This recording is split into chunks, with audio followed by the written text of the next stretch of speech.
পুরটা তৈরি করে নিতে হবে। তার জন্য নুন, মিষ্টি আর ভাজা মশলা এর মধ্যে দিয়ে দিলাম। দিয়ে এবার এটাকে ভালো করে ভেজে নেব। ভেজে নিয়ে এটাকে ঠান্ডা করে নিতে হবে। নমস্কার, বং রাধুনি রান্নাঘরে ফিরে এলাম আরও একটি নতুন পর্বে। আশা রাখবো প্রত্যেকে ভালো আছেন, সুস্থ আছেন। আজ আমাদের এই রেসিপিটা আপনাদের সঙ্গে আমি শেয়ার করব।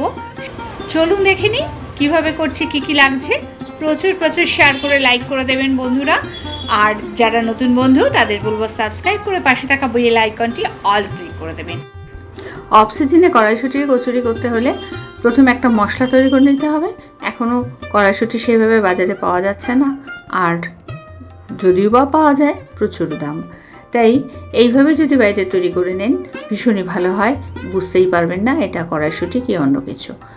ভাজা মশলাটা তৈরি করে নিলাম। ধনে আর জিরে আর লঙ্কা, শুকনো লঙ্কা দিয়ে এটাকে ভালো করে একটু তেলে নিয়ে গুঁড়ো করে নিলেই ভাজা মশলা হয়ে।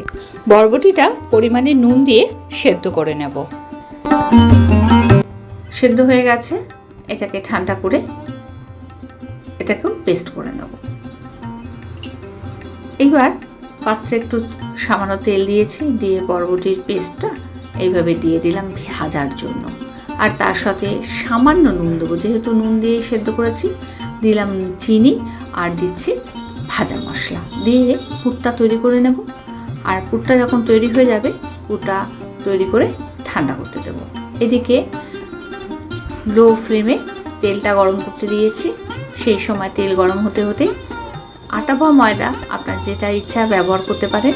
আমি এখানে আটাই নিয়েছি। আটাটাকে ভালো করে মেখে নেব। নুন, মিষ্টি, তেল আর জোয়ান দিলাম। এটাকে ওই যে বরবটি সেদ্ধ করা জলটা ছিল সেই জলটা দিয়েই আটাটা মেখে নিলাম।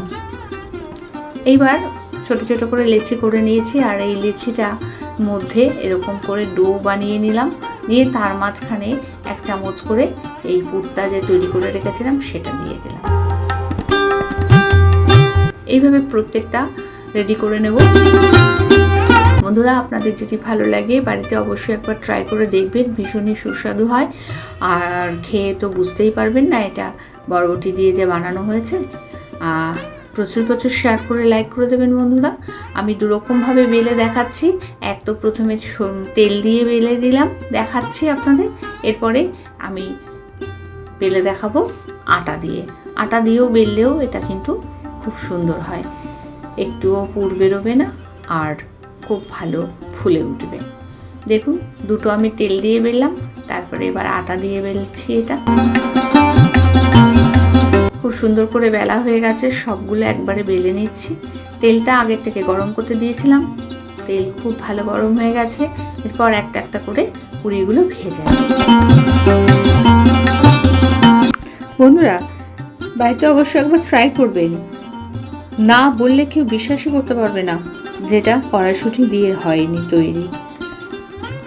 খেতে কড়াইশুঁটির মতোই লাগে। বাড়িতে অবশ্যই একবার ট্রাই করবেন। আর ভিডিওটা ভালো লাগলে প্রচুর শেয়ার করে লাইক করে দেবেন। এইভাবে সবগুলো ভেজে নেব। আজ তবে এই পর্যন্ত। ফিরে আসছি পরবর্তী ভিডিও নিয়ে পরবর্তী সময়ে। ভালো থাকবেন, সুস্থ থাকবেন। আমার সঙ্গে থাকার জন্য, ভিডিওটা সম্পূর্ণ দেখার জন্য ধন্যবাদ।